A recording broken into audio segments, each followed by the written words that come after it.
The Tao of Self-Confidence, Episode 70. Welcome to the Tao of Self-Confidence, where I share stories of amazing women finding their inner journey to self-confidence 5 days a week. Get your free audiobook by visiting thetaoofselfconfidence.com.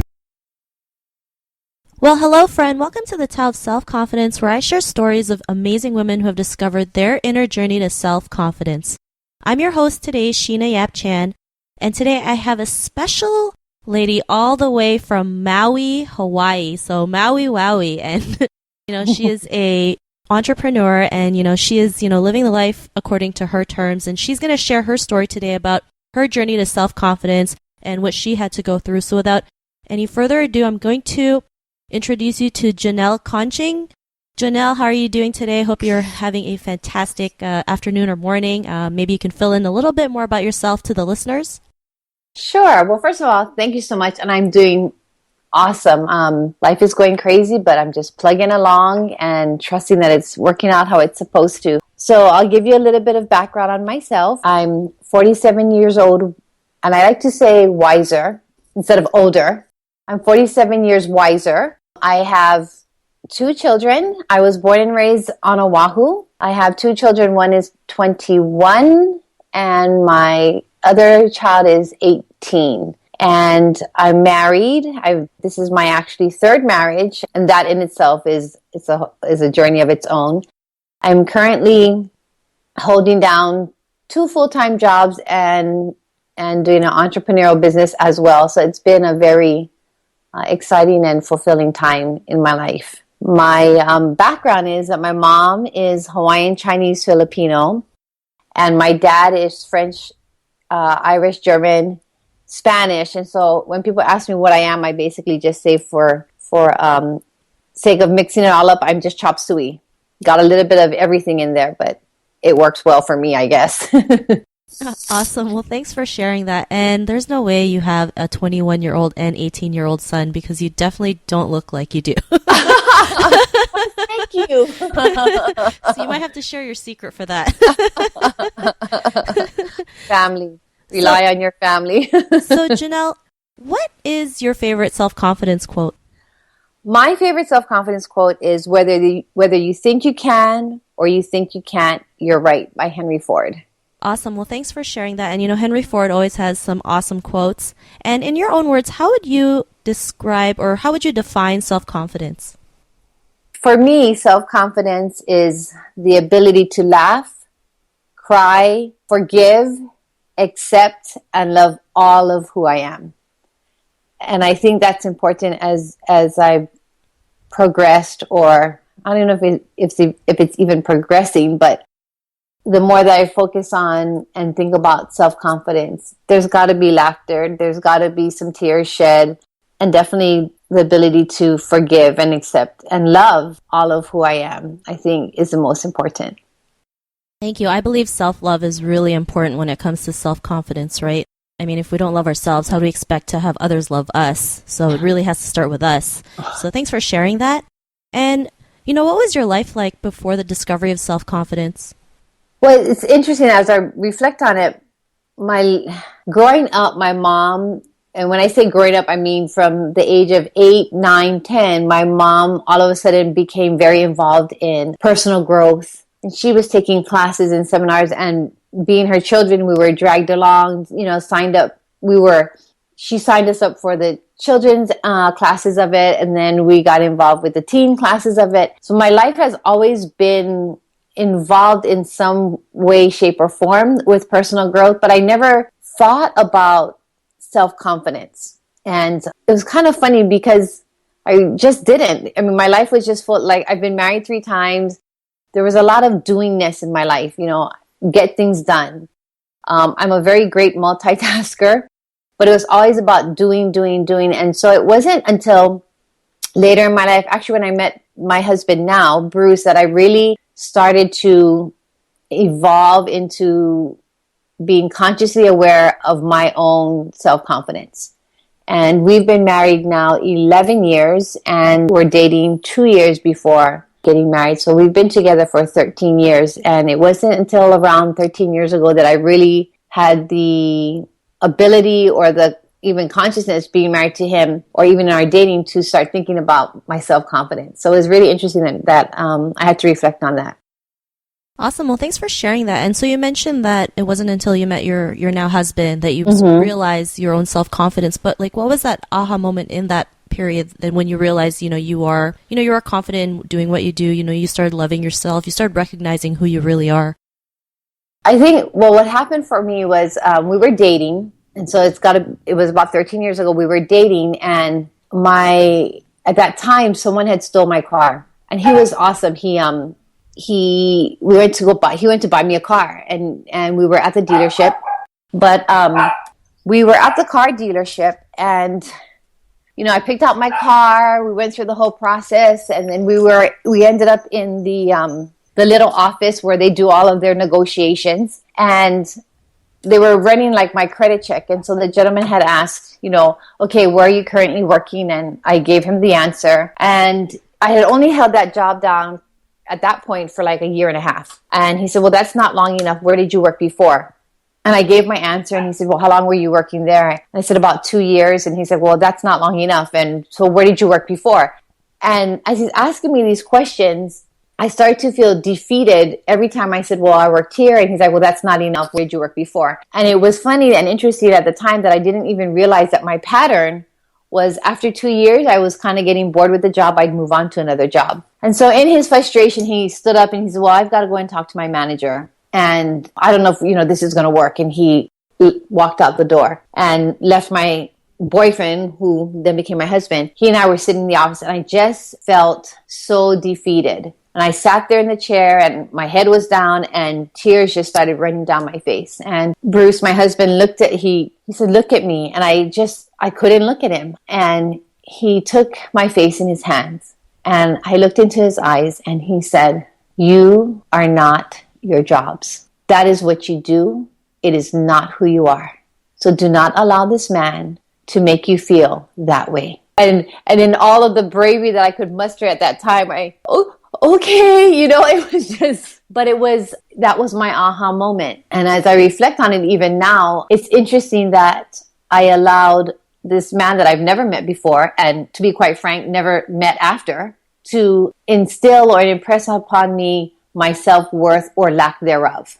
And it was from that moment that I was like, okay, I get it. And just really started then from that, my self journey of who am I really and what is my self-confidence level. And so it's been a very kind of cool journey to be on.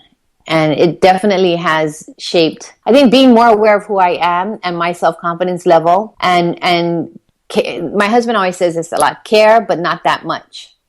Meaning, care about things, but if it's taking more energy from you than it is the other person, then not that, don't care that much.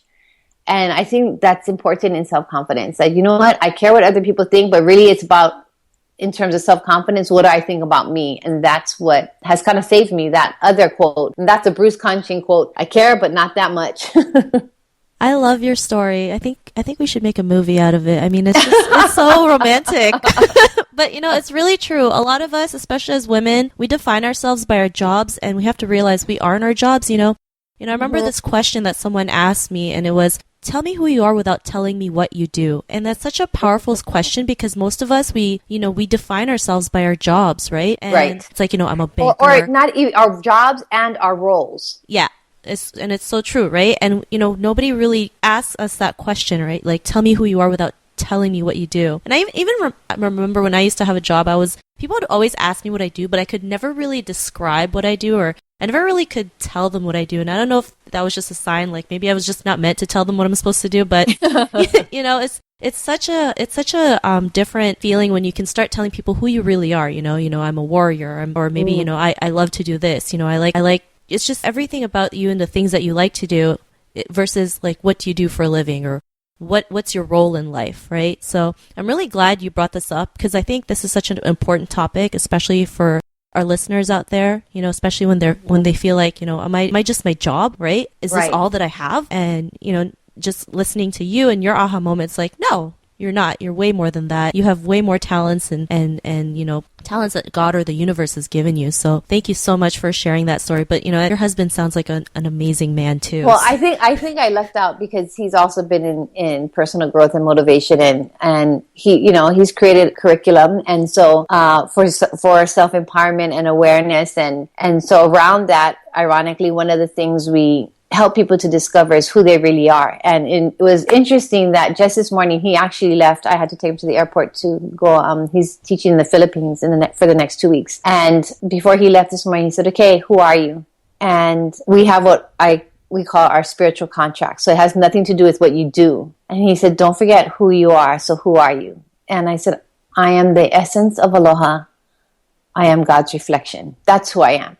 And that really helps me to every day take a breath and go, okay, when I get so wrapped up in the doingness, like we're in transition of our lives, with not having a 21 and an 18, my daughter's getting married in December and she doesn't live with me, and my son's at school at Portland State, so he's not with me. So we literally have been, we moved. So we're physically moved into a new home, downsizing and transitioning. And in all of the busyness, sometimes I, you know, forget to just say my spiritual contract, to set the tone for myself. Okay, this is who I am. And then allow all the doing to unfold, but more from who I am, not from, I got to get this done. I got to, you know, vacuum the rug. I got to unpack the boxes. Oh, and then I got to go to work and all of that stuff. So it really has helped me to center myself.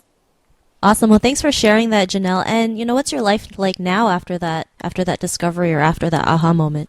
I'm more, I know that I'm more patient with myself, and I take things seriously, but not, you know, I care, but not that much. Life's going to still happen. There's going to be ups and downs, but I can still enjoy the journey along the way. And there's a concept that we use, if you don't mind my sharing. Most of us do things from do, have, be. If I do this, then I have that, then I'll be this. And the concept that we embrace through the classes and my husband created, but also just in my everyday living, it's not from if I do this, have this, then be this. It's from be, first who I am, then I do, and then I have. And it just changing that little mindset, my life is more fulfilling, not from getting accolades and things like that, but just from connection with myself and connection with other people has definitely strengthened, and it's been amazing. And I feel like I'm more in control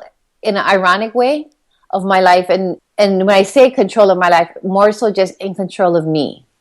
Thank you, Johnelle. And I like that concept you have, that be, do, have, Mm-hmm. right? A lot of people, they wait for that perfect moment, while most, you know, visionaries and entrepreneurs already see themselves as being that person. Mm-hmm. They'll just do whatever it takes to get that end result. So, you know, it's just these little things, little tweaks in your life that can make a huge difference. And, you know, just something as simple as that, too, is such a great advice and great tip. But, you know, to the woman who's listening to your story, you know, she's on her own journey to self-confidence. What would be that one tip you would give to her? It's the most cliches of cliches of cliches, but it's the truth. Love is the answer. And I hate to say it that way, but it really is. It's loving yourself. Love is the answer. Like, that's it. And it's the simplest, and yet it can be the hardest, because we become so judgmental of ourselves. And then if I can connect that with the self-confidence quote, whether you think you can or you think you can't, you're right. So no matter what choice we have or we make about ourselves, we're going to gather evidence to be right about it. And the answer really is love. So if you think, oh, you know, I'm not lovable, then you're going to gather evidence to be right about it. And so in terms of self-confidence, just plant the seed that love is the answer, and forgiveness, laugh often, and lighten up. And what I mean by lighten up is, you know, not one, take things so seriously, but lighten up from the inside. Thank you for that. And it's true. We just sometimes got to lighten up a little bit. Just be in the moment. That was the be in the moment and carry light within. Thank you. And Johnelle, if our listeners want to get to know a little bit more about you and what you and your husband do in terms of the self-development courses, is there any websites or any social media profiles we can connect with? Our website is ikeponoquest.com, and It's a Hawaiian word and people will get a little confused, but it's www.ikepono quest, quest.com. So we have our ikeponoquest.com website. We're also on Facebook. But ikepono in Hawaiian, Ike is to know, and pono is about righteousness. So knowing what's right and alignment for you. And really what that then translates to is who are you? To be absolutely clear who you are. Thank you. And I like that. You know, I always love hearing like Hawaiian words and the meanings behind them because I know how powerful they are. So thanks for sharing that. And to our listeners, if you want to connect with Johnelle, feel free to head over to thetowselfconfidence.com and search for Johnelle's name. Her show notes will pop up along with everything else we talked about today. And I just want to thank Johnelle for taking the time to share her story and, you know, sharing her tips on self-confidence. So Johnelle, thank you so much. Thank you. Thank you. Awesome. And to the women or to the listeners out there, be on the lookout for another new episode of another amazing woman's journey to self-confidence. And we'll talk to you soon. Bye for now. Thank you for tuning in to another amazing episode of The Tao of Self-Confidence. Subscribe to The Tao of Self-Confidence on iTunes and Stitcher to hear more stories of amazing women finding their inner journey to self-confidence.